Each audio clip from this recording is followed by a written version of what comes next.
Today, we're creating an energetic rotating burst opener to give your video a stylish spinning reveal. This effect adds rotational energy and a bursting animation that instantly grabs attention. Great for intros or transitions. Let's get started. First, import your clip into CapCut and tap to select it. At the bottom toolbar, tap Effects. Now choose Video Effects. Remember, video effects in CapCut Mobile are applied directly onto the clip from the category list. Open the Intros and Outros tab.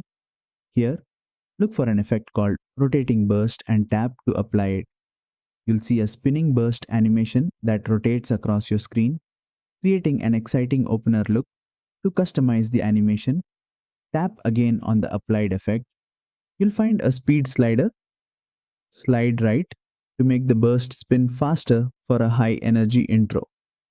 Slide left to make it slower and smoother for a cinematic feel.